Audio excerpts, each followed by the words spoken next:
সুপ্রিয় বন্ধুগণ, আজকে আমরা আলোচনা করব কমপ্লিটিং সেন্টেন্স। তাই আসুন ভিডিওটি প্রথম থেকে শেষ পর্যন্ত দেখি এবং পুরো বিষয়টি বুঝে নেই। আজকের ভিডিওটি Khan method a complete book of written spoken English grammar এই বই থেকে নেওয়া হয়েছে। এই বইটি সম্পূর্ণ বাংলা অর্থ সহকারে ভিডিও লেকচার আলোকে তৈরি করেছে। আমাদের ভিডিওগুলো দেখুন, ইনশাল্লাহ প্রতিটি ভিডিও আপনাদের কাজে আসবে এবং ভালো লাগবে। ইতিমধ্যে এই বই থেকে 300 থেকে 350 ভিডিও লেকচার ফেসবুক, ইউটিউবে আপলোড দেওয়া হয়েছে। যাদের ভিডিও লেকচার দেখেননি তারা ভিডিওগুলো দেখুন, এবং যারা ভিডিও লেকচার খুঁজে বের করতে সমস্যা তারা ইনবক্স কমেন্টস বক্সে কমেন্টস করে দেন কোন ভিডিওগুলো দেখতে চান, তাহলে উক্ত ভিডিওগুলো আমরা লিঙ্ক দিয়ে দেবো যাতে আপনারা সহজে দেখতে পারেন। এছাড়া যাদের ভিডিও লেকচার দরকার তারা আমাদের সাথে যোগাযোগ করুন, কমেন্টস করুন, ইনশাল্লাহ প্যান্ডাইভের মধ্যে ভিডিও লেকচার নিয়ে একা একা বাসায় বসে পড়তে পারবেন। হ্যাঁ বন্ধুগণ, এখন আসুন কমপ্লিটিং সেন্টেন্স। ইতিমধ্যে আমরা 1, 2, 3, 4, 5টি পাঁচটির উপর ভিডিও লেকচার দিয়েছি। যারা দেখেননি তারা ভিডিওগুলো দেখে নেন। তারপর 6 নম্বর ভিডিও লেকচারটি হবে ইফ প্রভাইডিং দ্যাট ইন কেস, এদের উপর। হ্যাঁ বন্ধুগণ, আসুন এদের পরিপূর্ণ ব্যবহারগুলো আমরা শিখে নেই। লক্ষ্য করুন এখানে ইফের ব্যাপার, এখানে লক্ষ্য করুন ইফ প্রভাইডিং দ্যাট অর্থ যদি, ইহা বাক্যের গঠন করতে 6 ধরনের ক্ষেত্রে ব্যবহার হয়। তবে কিভাবে হয় একটু লক্ষ্য করুন। হ্যাঁ বন্ধুগণ, আমরা প্রথমে জেনে নেব ইফ ইংলিশ ল্যাঙ্গুয়েজে কোন কোন টেন্সে ব্যবহার হয় সেটা। কমপ্লিটিং সেন্টেন্সের আলোকে ইফ 3টি টেন্সে ব্যবহৃত হয়, যেমন present indefinite, past indefinite, past perfect. তবে স্পোকেন এর ক্ষেত্রে টেন্সের 12টি টেন্সের মধ্যে 8টি টেন্সে কিন্তু ব্যবহৃত হয় ইফের ব্যবহার, অর্থাৎ present indefinite, continuous, perfect, perfect continuous, past indefinite, past continuous, perfect continuous, অর্থাৎ 8 প্রকারের টেন্সের বাক্যের মধ্যে ইফের ব্যবহার হয়। যারা পরিপূর্ণভাবে ইফের ব্যবহার শিখতে চান তারা কমেন্টস বক্সে কমেন্টস করে দিবেন। এই বইতে খান মেথড এক কমপ্লিট বুকে পরিপূর্ণভাবে ইফের ব্যবহার আলাদা একটা চ্যাপ্টারই আছে, সেটার উপর ভিডিও লেকচার ইতিমধ্যে তৈরি করা হয়েছে। আপনারা ভিডিও লিঙ্কটি দেখে ইনশাল্লাহ পেরে যাবেন। তা বন্ধুগণ, এখন আসুন আমরা কমপ্লিটিং সেন্টেন্সের আলোকে ইফের ব্যবহারগুলো এখান থেকে শিখব। কেবল 3টি টেন্সে ব্যবহৃত হয়, present indefinite tense, past indefinite tense, past perfect. হ্যাঁ, বাক্যটি যদি প্রেজেন্ট ইনডেফিনিট টেন্স হয়, দ্বিতীয় বাক্যটি ফিউচার ইনডেফিনিট টেন্স হবে, অর্থাৎ shall, will, can, May, must এইভাবে হবে। যদি ইফ যুক্ত পাস্ট ইনডেফিনিট টেন্স হয় তাহলে উড, কুড, মাইট হবে। ইফ পাস্ট পারফেক্ট টেন্স হলে would have, could have, might have হবে। হ্যাঁ বন্ধুগণ, এখন অর্থটা জেনে নেন। উড অর্থ করতাম, কর্তা, করত, করতেন। কুড অর্থ পারতাম, পারতা, পারত, পারতেন, এবং মাইট অর্থ করত বা হতো, পারতাম, পারতা, পারত, পারতেন, এরূপ অর্থ প্রকাশিত হয়।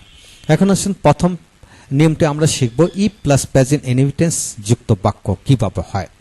যেমন ইফ ইউ ওয়ার্ক হার্ড, যদি তুমি কঠোর পরিশ্রম করো, you can prosper in life, তুমি জীবনে উন্নতি করতে পারবে। If he is a teacher in English, যদি সে ইংরেজি শিক্ষক হয়, he can speak English well, সে ভালো করে ইংরেজি বলতে পারবে। ইফ ইউ আর হ্যাপি, যদি তুমি সুখী হও, you can make other happy, তুমি অপরকে সুখী করতে পারবে। If he has much money, যদি তার অনেক টাকা থাকে, হি ক্যান বাই এ কার, সে একটি গাড়ি কিনতে পারবে বা একটি বাড়ি কিনতে পারবে। If there is a car in my house, in your house, যদি তোমার বাড়িতে একটি গাড়ি থাকে, ইউ ক্যান ড্রাইভ ইট, তুমি এটা চালাতে পারবে। If to walk in the morning is good for health, যদি সকালবেলা হাঁটার স্বাস্থ্যের জন্য ভালো হয়, I must walk in the morning, আমি অবশ্যই সকালবেলা হাঁটবো। তো বন্ধুগণ লক্ষ্য করেন যে ইফ আপনার মুখ দিয়ে যে কোনো ধরনের বাক্য আসুক, উক্ত বাক্যের পূর্বেই কিন্তু আপনি ইফ বসে এরূপ বাক্য তৈরি করতে পারবেন। তাই আর বসে থেকে নয়, আপনারা এখানে প্রতিটি নিয়মের আলোকে 10টি করে বাক্য বাংলা অর্থের সঙ্গে বানিয়ে পড়ুন। ইফের সমস্ত জীবনের সকল ধরনের বাক্য এখানে চলে আসবে, অর্থাৎ ইফ প্লাস প্রেজেন্ট ইনডেফিনিটেন্সের সকল বাক্য পূর্বেই আপনি ইফ বসে বাক্য তৈরি করতে পারবেন। এটা জাস্ট আপনি মনে রাখতে হবে। তারপর আসুন আমরা দ্বিতীয় নম্বর নিয়ম থেকে আমরা শিখব যে ইফ প্লাস পাস্ট ইনডেফিনিট দিয়ে কিভাবে বাক্য তৈরি করতে হয়। লক্ষ্য করুন, এখন দ্বিতীয় পৃষ্ঠা থেকে আমরা যাব, এখানে লক্ষ্য করুন। তা ইফ প্লাস পাস্ট ইনডেফিনিট হলে কি হবে, ইফ ইউ ওয়ার্ক হার্ড, যদি তুমি কঠোর পরিশ্রম করতে, ইফ ইউ ওয়ার্ক হার্ড, যদি তুমি কঠোর পরিশ্রম করতে ই কুড প্রসপার ইন লাইফ, তুমি জীবনে উন্নতি করতে পারতে। If you are a teacher English, তো আপনি যদি ইংরেজি শিক্ষক হইতেন, I could speak English well, আপনি ইংরেজিতে কথা বলতে পারতেন। ইফ ইউ আর হ্যাপি, আপনি যদি সুখী হইতেন, I could make other happy, আপনি অপরকে সুখী করতে পারতেন। If he had much money, যদি তার অনেক টাকা থাকতো, হি কুড বাই কার, সে একটি গাড়ি কিনতে পারতো।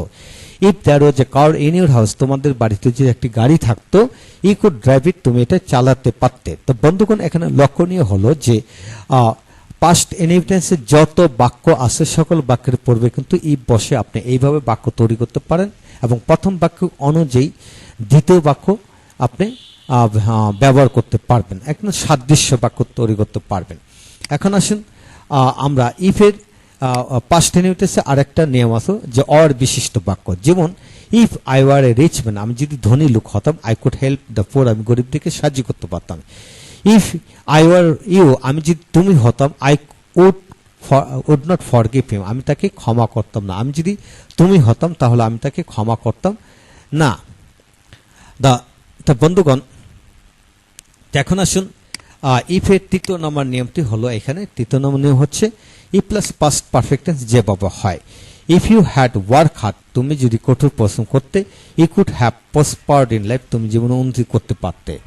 If he had been a teacher in English, তিনি যদি একজন ইংরেজি শিক্ষক হইয়া থাকতেন, he could have spoken English well, তিনি ইংরেজিতে ভালোভাবে কথা বলিয়া থাকতে পারতেন।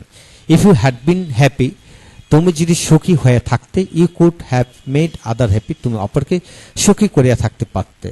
তো বন্ধুগণ, এইভাবে সবগুলি বাক্য আপনি বাংলা মিনিংফুল করে পড়ুন এবং লিখে পড়ুন, এবং প্রতিটা বাক্যের আদলে আপনি অর্থাৎ পাস্ট পারফেক্টনেসে যত বাক্য আছে সকল বাক্যের পূর্বে আপনি ইফ বসে আপনি বাক্য তৈরি করতে পারবেন। তাই চেষ্টা করুন, ইনশাল্লাহ এগিয়ে যাবেন। হ্যাঁ বন্ধুগণ, এখন আসুন আমরা হ্যাডের ব্যাপার। হ্যাড যদি অর্থ ব্যবহৃত হয়, তাই এখন ইফ আর হ্যাড একই ধরনের। ধরেন এই বাক্যটাকে যদি আমি ইফ বাদ দিয়ে হ্যাডটা আগে বসে, তাহলে যদি অর্থ প্রকাশিত হবে। যেমন হ্যাড আই বিন দেয়ার, আমি যদি সেখানে থাকতাম, হ্যাড আই বিন দেয়ার, আমি যদি সেখানে থাকতাম, I would not have forgiven him, আমি তাকে ক্ষমা করতাম না। তো বন্ধুগণ, এই হলো বিষয় যে হ্যাডের তিনটি গঠন আছে, যেমন হ্যাড প্লাস সাবজেক্ট ভার্বের পাস্ট পার্টিসিপল ফর্ম, আবার বিন দিয়ে, আবার নাউন ফ্রেজ দিয়ে। যেমন হ্যাড ইউ ওয়ার্ক হার্ড, তুমি যদি কঠোর পরিশ্রম করিয়া থাকতে, you could have prospered in life, তুমি জীবনে উন্নতি করিয়া থাকতে পারতে। অর্থাৎ পাস্ট পারফেক্ট টেন্সে ইফ না বসে হ্যাডটা আগে বসালে এবং কমা দিয়ে যদি আরেকটি বাক্য বসেন, তাহলে যদিও তো প্রকাশ হবে। এরূপ জাতীয় বাক্য আপনি পড়তে পারেন।